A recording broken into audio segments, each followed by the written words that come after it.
Assalamualaikum warahmatullahi wabarakatuh. Saya Sita Hairunisa X Musa dari kelas reguler pagi A ingin menjelaskan materi tentang organisasi arsitektur komputer. Organisasi arsitektur komputer adalah dua istilah yang memiliki kedekatan makna. Dalam istilah komputer, keduanya dapat dibedakan untuk memudahkan pemahaman. Berdasarkan sudut pandang programmer, sebagai pengguna komputer dan proses internal dalam komputer.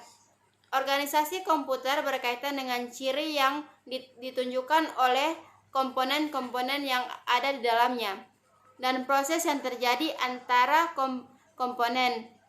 Misalkan, organisasi sebuah komputer yang terdiri dari komponen ALU, unit kendali, memori, register data, register instruksi, dan pencacah program. Semua komponen tersebut berinteraksi satu dengan yang lainnya untuk menjalankan instruksi dan mengoperasikan data. Arsitektur komputer pada sisi lain berkaitan dengan ciri komputer yang secara langsung berkaitan dengan programmer. Lebarnya register data sebuah komputer. Banyak register yang digunakan untuk menyimpan data. Sementara lebarnya memori. Cara akses memori lebarnya bus ALU, jenis instruksi yang disediakan adalah menggambarkan arsitektur sebuah komputer. Fungsi dasar komputer. Komputer digunakan dalam berbagai keperluan sebagai tool yang dapat melakukan proses secara otomatis dan memiliki sistem kecerdasan.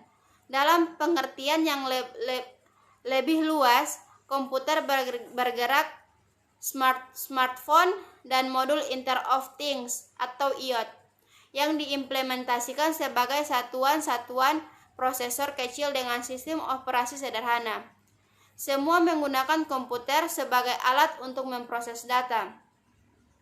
Komputer yang memiliki fungsi khusus dikenal juga dalam istilah-istilah lain seperti embedded system, system on chip, atau gadget. Seluruh perangkat di dalamnya terdapat proses komputasi. Dalam sebuah sistem komputer terdapat tiga bagian penting, yaitu bagian masukan dan keluaran data, bagian penyimpanan data, dan pemroses data. Setiap data yang masuk dan ada dalam komputer akan melibatkan beberapa bagian ini. Data dari komputer yang dikirim ke lingkungan luar, misalnya data dari memori yang ditampilkan di layar monitor atau cetak ke mesin, printer, email yang dikirim melalui kartu jaringan, ke internet atau file yang disimpan di hard disk internal. Data dari lingkungan luar masuk ke dalam sistem komputer melalui bagian masukan atau keluaran, misalnya email yang diterima dari internal melalui kartu jaringan, data digital melalui keyboard atau suara dari mikrofon. Data yang tersimpan dalam memori utama dapat langsung dibaca tanpa memerlukan pemrosesan terlebih dahulu, kemudian dikirim ke lingkungan luar. Dalam komputer terdapat prosesor yang khusus menangani akses memori secara langsung yaitu direct memory access atau DMA. Fungsi utama komputer sebagai berikut. Penyimpanan data. Data berasal dari lingkungan luar berupa bit-bit data digital. Data tersebut disimpan dalam komputer dengan menggunakan operasi tulis langsung ke dalam memori. Data yang tersimpan dalam memori komputer dapat dikeluarkan ke lingkungan luar dengan menggunakan operasi baca. Pemroses data. Proses yang dilakukan dalam komputer adalah eksekusi instruksi untuk memproses data. Data berasal dari penyimpanan dioperasikan dalam pemroses. Setelah diproses selesai data, hasil pemrosesan disimpan kembali dalam memori atau dikirim ke lingkungan luar melalui perangkat masukan dan keluaran. transfer data. Komputer berperan dalam berbagai lingkungan, termasuk dalam lingkungan jaringan. Dalam sebuah jaringan komputer yang berperan sebagai penghubung antara satu jaringan ke jaringan lainnya, memiliki fungsi transfer. Komputer terdiri dari 3 komponen, yaitu bagian otak atau brainware, perangkat keras atau hardware, dan perangkat lunak atau software. Kita masuk ke bab 2, yaitu perkembangan teknologi komputer. Komputer telah mengalami metamorfosis arsitektur dan fungsi yang pesat dalam 50 tahun terakhir, dipicu oleh pesaing industri yang melahirkan gadget, komputer cerdas, komputer saku, dan perangkat bergerak lainnya. Satu prinsip yang tetap sama adalah proses komputasi di dalamnya, dan itulah mengapa perangkat tersebut disebut komputer. Komputer ditemukan teknologi dasar pembangun sel komputer seperti tabung hampa, transistor, IC, SSI, MSI, IC, dan visi menjadi pemicu perkembangan teknologi komputer.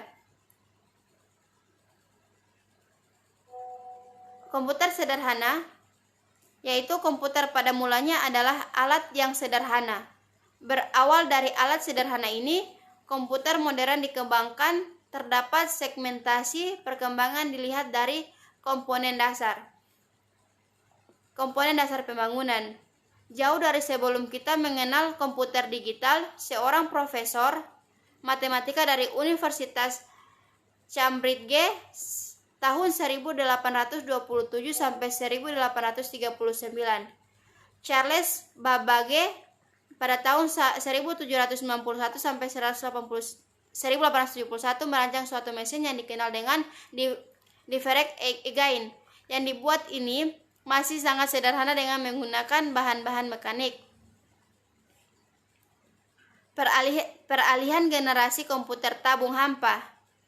Perkembangan komputer pada peralihan dari mekanik ke elektronik diawali dengan perubahan komponen dasar dari komponen mekanik kepada tabung hampa, berawal dari publikasi Thomas Alva Edison pada tahun 1879 tentang bola lampu pijar yang diteruskan dengan percobaannya pada tahun 1883 tentang elektron dalam ruangan hampa yang dikenal dengan efek Edison atau Edison Effect.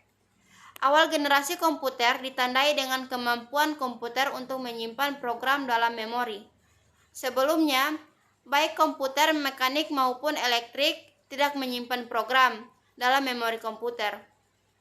Pada komputer storage, program operasi komputer dikontrol oleh program yang disimpan di memori komputer.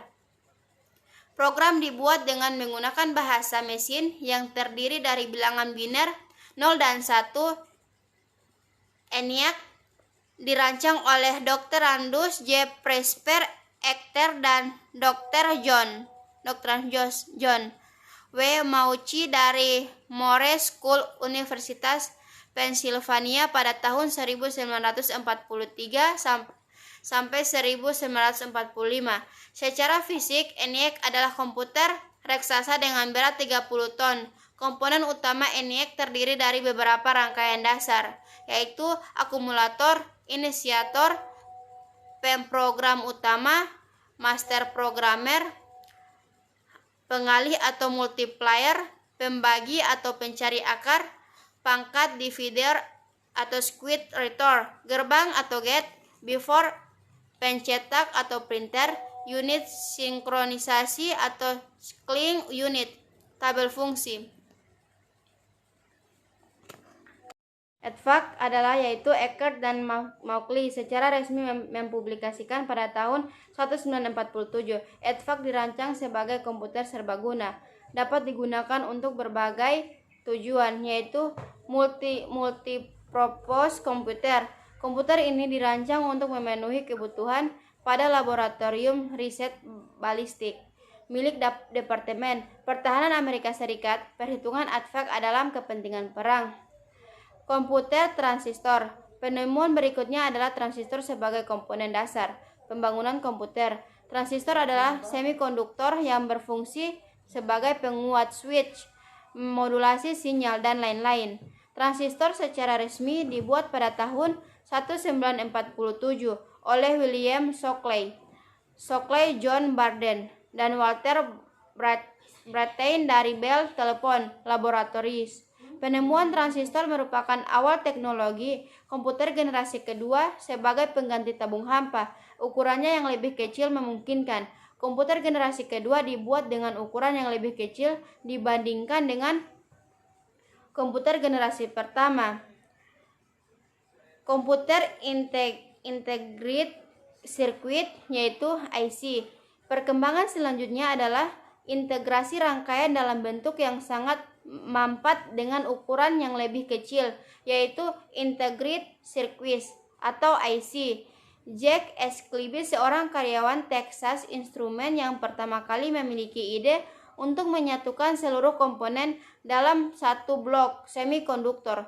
Pada tahun 1998, ide Kilby ini diwujudkan. Dia membuat IC pertama pada komputer generasi ketiga IC mulai digunakan menggantikan transistor.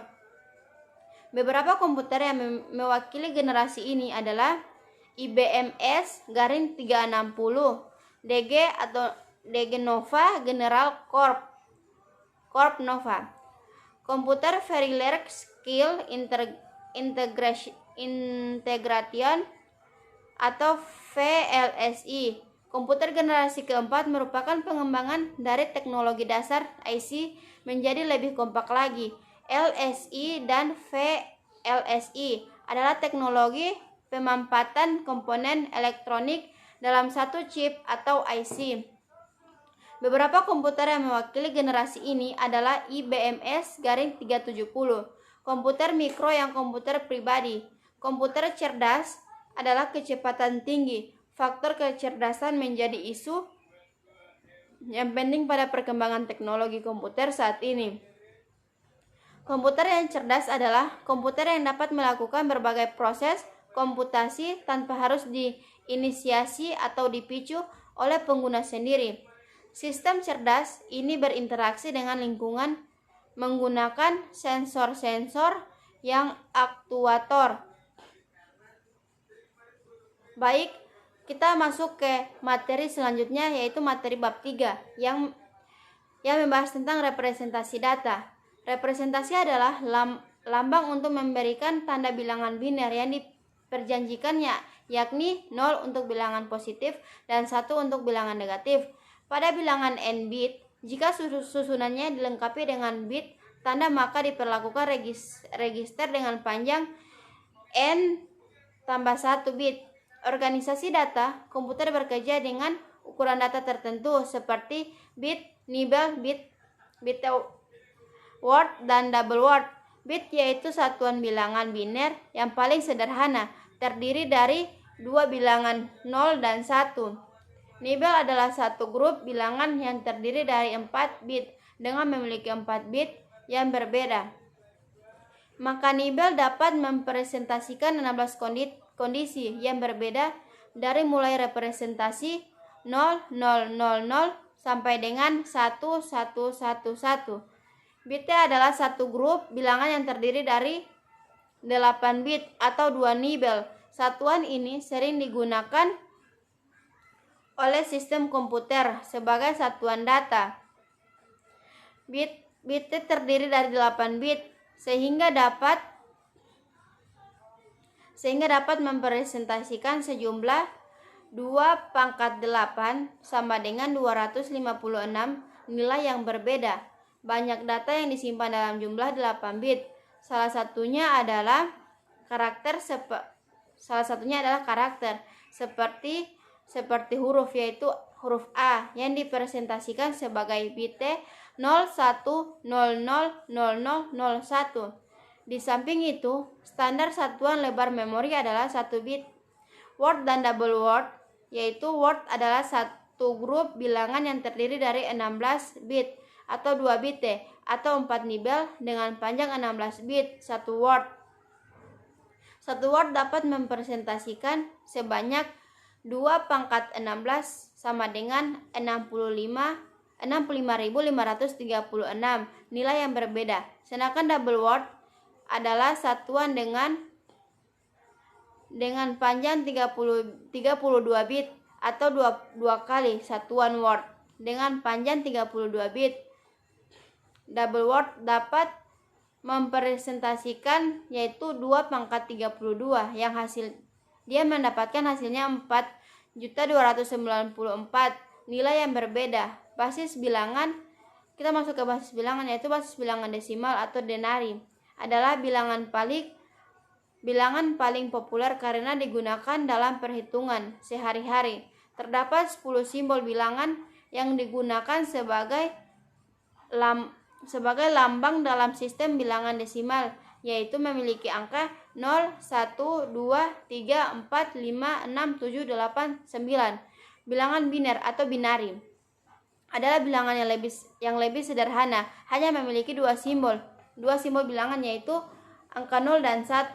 Misalnya bilangan biner 10, angka 0 bobotnya 1, angka 1 bobotnya 2, sehingga dari biner 10 adalah 1 kali 2 ditambah 0 kali 1 sama dengan 2. Contoh berikutnya biner 101, nilai biner 101 adalah 1 kali 2 pangkat 2 ditambahkan 0 kali 2 pangkat 1 ditambah 1 kali 1 pangkat 0 sama dengan mendapatkan hasil 4 tambah 0 tambah 1 sama dengan 5. Heksadesimal.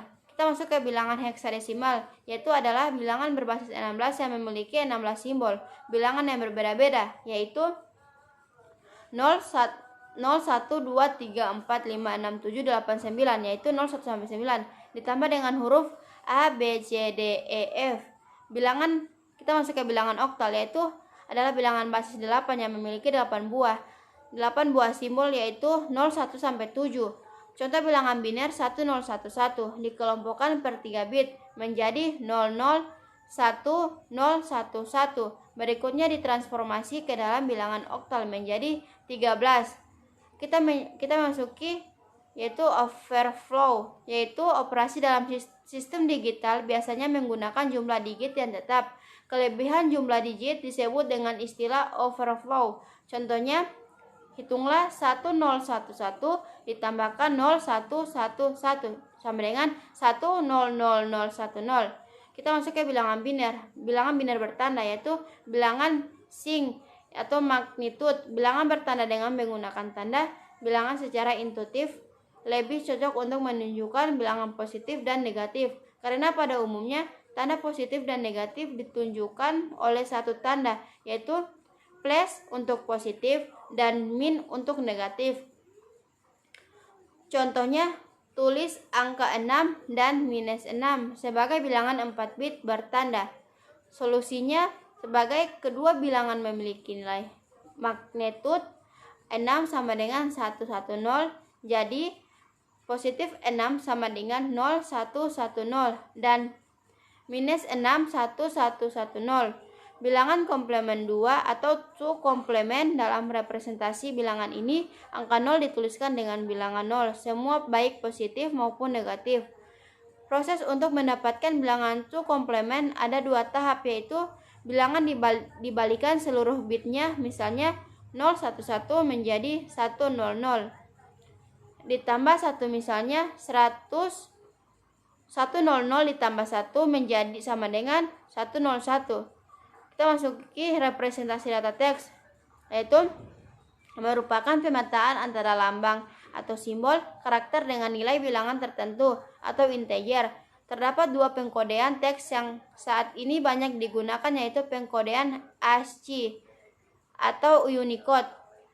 Kita masuki representasi data gambar, yaitu informasi dan data banyak dituangkan dalam bentuk gambar digital karena lebih mudah dan menarik dilihat. Gambar digital terdiri dari satuan elemen, yaitu piksel. Jumlah piksel dalam gambar sering disebut resolusi. Gambar dengan jumlah piksel yang semakin tinggi dalam satuan ruang yang sama memungkinkan gambar tersebut lebih halus sehingga terlihat lebih bagus. Kita masuk ke kedalaman bit, yaitu jumlah bit yang digunakan untuk mempresentasikan sebuah piksel ke dalam bit yang saling sederhana. Adalah 1 bit, artinya setiap piksel dapat mewakili 2 nilai, yaitu nilai 0 dan 1. Kedua nilai dapat digunakan untuk menggambarkan 2 warna, yaitu nilai 0 berwarna hitam dan 1 berwarna putih. Kita masuk ke representasi data video. Representasi data video adalah kumpulan dari gambar-gambar yang berubah dalam satuan. Dalam satuan waktu terdapat sejumlah frame gambar berbeda yang ditampilkan. Umumnya 2-30 frame gambar berbeda yang ditampilkan per detik. Elemen paling kecil dari sebuah frame adalah piksel yang dibangun dari 8-24 bit data. Video kualitas tinggi menggunakan piksel 24 bit. Baik, kita masuk ke representasi data audio. Yaitu representasi data audio adalah getaran suatu benda menghasilkan bunyi alami, yang dimana seperti pita suara manusia yang bergetar menghasilkan ucapan sifat dasar suara adalah gelombang analog. Digital audio adalah suara yang disimpan dalam bentuk data digital, hasil proses pengubahan dari sinyal analog menjadi sinyal digital. Terdapat alat untuk mengubah data analog menjadi digital dan sebaliknya, yaitu analog to digital converter atau ADC dan digital to analog converter atau DCA. Setelah data analog diubah menjadi data digital, selanjutnya disimpan dalam bentuk bit data digital. Baik, kita masuk ke materi bab 4, yang dimana bab 4 membahas tentang gerbang logika dan rangkaian. Konsep logika adalah bagian dari proses yang terjadi pada manusia. Persisnya apa yang terjadi di dalam proses berpikir gerbang logika ini merupakan proses standar yang memiliki rumusan umum. Dalam komputer dikenal gerbang-gerbang logika. Gerbang-gerbang logika dasar sebagai identitas tunggal, yaitu OR, AND, dan NOT adalah contoh gerbang dasar. Sementara NAND, yaitu NOT, AND, NOR, NOT, dan OR, XOR, exclusive OR, dan XNOR, exclusive NOT OR adalah contoh gerbang turunan dari gerbang dasar. Baik, kita masuk ke materi aljabar boolean. Kemampuan komputer untuk membedakan nilai 0 dan 1 berdasarkan tegangan listrik dapat digunakan untuk membentuk fungsi lain dengan mengkombinasikan berbagai sinyal logika yang berbeda untuk menghasilkan suatu rangkaian yang memiliki logika proses tersendiri. Ada aturan aljabar boolean, yaitu operasi AND sama dengan itu dikali. Jika salah satu masukan bernilai 0, maka hasilnya 0. Sedangkan operasi OR itu sama dengan ditambah. Jika salah satu masukan bernilai 1, maka hasilnya 1. Operasi NOT, yaitu operasi ini adalah operasi kebalikan dari hasil AND dan OR. Contohnya NOT 0 sama dengan 1 dan 1 NOT sama dengan 0. Gerbang logika dasar dan tabel kebenaran. Gerbang dasar AND, contohnya Q sama dengan A kali B, bisa dilihat gambar di samping ini. Sedangkan gerbang dasar OR, contohnya Q sama dengan A tambah B, dilihat seperti gambar di samping. Sedangkan gerbang dasar NOT, yaitu contohnya NOT A sama dengan A, dilihat seperti di gambar di samping. Gerbang turunan yaitu NAND. Gerbang turunan NAND adalah rangkaian elektronik yang menggabungkan gerbang A N diikuti gerbang NOT. Contohnya Q sama dengan A NB dan A NAND B. Penyelesaiannya bisa dilihat pada gambar di samping. NOR adalah rangkaian yang menggabungkan gerbang OR diikuti gerbang NOT. Contohnya Q sama dengan A NOR B. Simbol NOR bisa dilihat di samping, begitu juga dengan contohnya XOR. Keluaran gerbang XOR atau exclusive OR akan bernilai 1 jika masukannya berbeda. Contoh dan penyelesaiannya bisa dilihat di gambar di samping. Gerbang eksklusif NOR adalah rangkaian elektronik yang mengeluarkan nilai rendah, yaitu 0 jika salah satu, tapi tidak keduanya. Masukan bernilai 1.